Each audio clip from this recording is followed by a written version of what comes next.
네, 안녕하십니까. 질병관리청자입니다. 8월 16일 정례 브리핑 시작하겠습니다.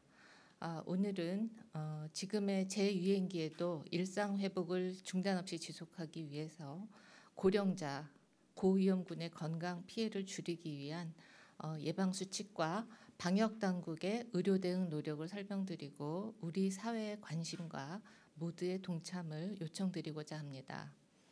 우선 주간 발생 동향과 위험도 평가 결과를 말씀드리겠습니다. 8월 2주 주간 위험도는 전주와 동일하게 전국 수도권은 중간, 비수도권은 높음으로 평가하였습니다. 8월 2주차 코로나19 주간 확진자 수는 지난주 대비 약 25% 증가한 약 85만 명으로 일평균 12만 1천 명대로 발생하였습니다. 7월 초 매주 더블링되던 증가세가 둔화하긴 하였지만 8월 중순 현재 증가세가 꺾이지 않은 상황입니다. 감염 재생산 지수도 지난주 1.14에서 1.18로 소폭 증가해서 7주 연속으로 1 이상을 나타내고 있습니다. 모든 연령대에서 발생률이 증가하였으며 사회적 활동량이 많은 20대와 30대에서 발생률이 가장 높은 가운데 확진자 중 고위험군인 60세 이상의 비중도 지난주 20.2%에서 21.7%로 소폭 증가하였습니다. 3차 접종 후 6개월 이상의 시간이 경과하였고 감염 취약시설 감염, 집단 발생 증가의 영향으로 중증 위험이 높은 60세 이상 확진자 규모와 비중은 계속 증가하고 있습니다. 고위험군 보호를 위한 방역 당국과 시설 관리자, 의료인뿐 아니라 고령자 본인의 경각심과 안전한 행동 실천이 집중적으로 필요한 시기입니다. 주간 신규 위중증 환자 수는 450명으로 전주 대비 39% 증가하였고 사망자는 330명이 발생해서 전주 대비 58% 증가였습니다. 국외 코로나 발생은 지난주에 비해서 근소하게 증가한 가운데 BA5형 변이 우세화 이후에 독일, 영국, 뉴질랜드는 확진자 감소세를 보이는 반면 BA5형 변이가 증가 중인 일본에서는 확진자 발생 규모가 계속해서 커지고 있습니다. 오미크론 변이 검출률은 국내 발생 및 해외 유입 사례 모두 100%로 확인되었고 오미크론 세부 계통 검출률은 BA5형이 87.9%로 대부분을 차지하고 있습니다. 지난주 확진자 중에 재감염 추정 사례 비율은 0.11%로 최근 5 내지 6% 수준으로 재감염이 발생하고 있습니다. 다음으로는 오미크론 변이 유행 시기에 60세 이상 사망자 추이 분석 결과를 보고드리겠습니다. 네, 그림을 보시겠습니다. 초록색 막대가 60세 이상의 확진자 추이가 되겠습니다. 오미크론 유행 시기인 3월 전후에서 제일 많은 확진자가 발생을 했고 쭉 감소세를 유지를 하다가 최근에 다시 증가세를 보이고 있습니다. 이 빨간색 선 그래프는 치명률입니다. 델타 시기에는 한 4.5% 정도의 치명률을 보였지만 오미크론 시기를 지나면서 쭉 낮은 치명률을 보이면서 현재 0.15%로 한 30분의 1 수준으로 낮아진 수치를 보이고 있습니다. 국민 여러분의 높은 백신 접종 참여와 치료제의 적극적인 투약 그리고 의료인의 헌신적 치료 등 복합적인 노력이 치명률 하락에 기여했다고 생각합니다. 대단히 다행스러운 수치이고 무더위에도 한마음으로 각자의 영역에서 방역에 최선을 다하고 계신 분들께 깊이 감사드립니다. 60세 이상 확진자 및 사망자 그림입니다. 초록색은 전 그림에서 보셨던 것과 같은 60세 이상 확진자 그림이 되겠습니다. 빨간색 선의 경우에는 60세 이상에서 사망자 추이가 되겠습니다. 델타 시기에 확진자 발생 수에 비해 많은 수의 사망이 있었고 오미크론 시기에 환자가 많이 발생함에 따라서 사망자 수도 많이 증가하였었습니다. 이후 사망자 수 감소하였고 최근에 60세 이상 확진자 수가 증가하는 거에 비교했을 때는 사망자 수가 다소 증가하고는 있지만 확진자 발생 사망자의 규모를 보면 같은 비슷한 확진자 규모에 비례했을 때 사망자는 한 반 정도로 발생하고 있는 것을 보실 수 있겠습니다. 현재 재유행이 진행 중인데요. 예방할 수 있는 건강 피해를 막기 위해서 방역 당국과 의료진 그리고 고위험군 스스로도 더욱 주의가 필요합니다. 60세 이상 예방 접종률을 보시겠습니다. 60세 이상 사망자와 사망자 안에서 예방 접종률을 비교한 것입니다. 60세 이상의 인구 접종률은 아시는 것처럼 90% 이상이 3차 또는 4차 접종을 완료하였고 4%만 미접종자가 되겠습니다.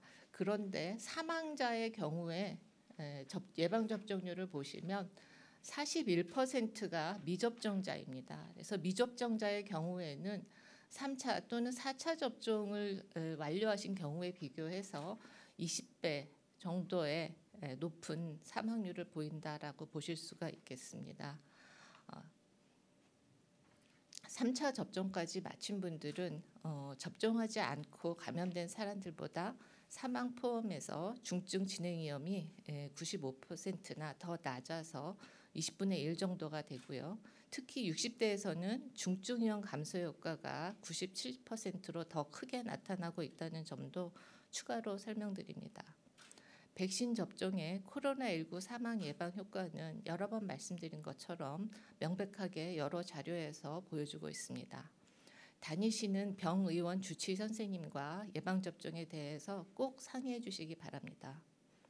다음으로 고위험군, 특히 60세 이상 어르신의 일상방역수칙 4가지를 다시 한번 말씀드리겠습니다. 먼저 지금처럼 코로나 유행이 큰 상황에서는 꼭 필요하지 않은 외출이나 만남은 자제하시고, 둘째, 불가피한 외출 시에는 사람이 많거나 밀폐된 장소는 피해 주시고 보건용 마스크를 항상 착용하여 주십시오. 셋째, 코로나19 증상이 발생하면 신속히 원스톱 진료기관을 방문하셔 의사 처방에 따라 먹는 치료제 복용 등 적절한 치료를 받아주십시오. 끝으로 코로나19 예방접종, 손 씻기, 주기적 환기 등 기본 방역수칙을 잘 준수해 주시기 바랍니다. 기본적인 내용이지만 이 4가지 수칙이 고위험군의 감염 안전을 지켜줄 것으로 생각합니다. 또한 고위험군과 함께 거주하시는 분은 의심 증상이 발생하면 집안에서도 마스크를 착용하고 고위험군 보호를 위해 대화나 식사를 피해 주시기 바랍니다. 그리고 의료기관에서도 60세 이상 등 고위험군 확진자를 진료할 경우 먹는 치료제의 신속한 처방을 적극적으로 고려해 줄 것을 다시 한번 말씀드립니다. 다음으로 먹는 치료제 처방 제고를 위한 방역당국의 조치 사항에 대해서 말씀드리겠습니다. 60세 이상 확진자의 먹는 치료제 평균 투여율은 8월 첫 주 그 전주와 비교해서 50% 이상 증가했습니다. 그렇지만 8월 1주차 기준 처방률은 18.7% 수준으로 의료진분들께 좀 더 적극적인 처방을 요청드립니다. 고위험군의 중증화 예방을 위해서는 빠른 진단과 치료가 무엇보다 중요합니다. 특히 감염 초기에 먹는 치료제를 투약하면 중증화율을 63%까지, 치명률도 절반으로 줄일 수 있습니다. 이에 정부는 현장에서 보다 안심하고 적극적으로 처방이 이루어질 수 있도록 다양하게 처방 환경을 개선하고 있습니다. 특히 팍슬로비드 처방 금기 환자 또는 삼킴 곤란으로 먹는 치료제 복용이 어려운 환자분들에 대해서는 라게브리오를 현타액 형태로 활용할 수 있도록 하는 등 적극 처방이 이루어지도록 권고합니다. 사용량 증가에 대비해서 라게브리오를 추가로 도입할 예정에 있습니다. 또한 병용 금지 약물 등 처방이 어려운 점이 있다는 현장 의견에 따라서 의료진들께서 보다 쉽게 처방 여부를 판단할 수 있도록 처방 경험이 많은 의료진이 직접 작성한 처방 가이드라인을 배포해서 현장에 활용할 수 있도록 하겠습니다. 아울러 진료 과목에 관계없이 외래 처방이 가능한 병원급 의료기관도 확대해서 평소 진료하던 의사가 직접 처방할 수 있도록 추진하고 있습니다. 또한 먹는 치료제 투약 후 보건의료 위기 대응 시스템에 투약 보고를 입력하던 절차를 지난 7월 29일부로 중단하여 절차를 간소화하였습니다. 정부는 먹는 치료제 처방 환경을 개선하고 재고량 확보, 교육 및 정보 제공으로 의료진들이 적시에 먹는 치료제를 처방하는 데 불편함이 없도록 하는 한편 고위험 환자에게 적극적인 처방을 통해서 중증화 및 사망을 예방할 수 있도록 지자체를 통해 지속적으로 투약을 점검하고 또 독려하도록 하겠습니다. 끝으로 백신 안전성위원회 연구 결과에 따른 예방접종 피해보상 전문위원회 개최에 대해서 안내드립니다. 코로나19 예방접종 이후 국내 사례 기반의 백신 이상 반응 인과성 평가를 위해서 대한민국 의학한림원에서 독립적으로 근거 기반의 이상 반응 연구를 수행하고 있습니다.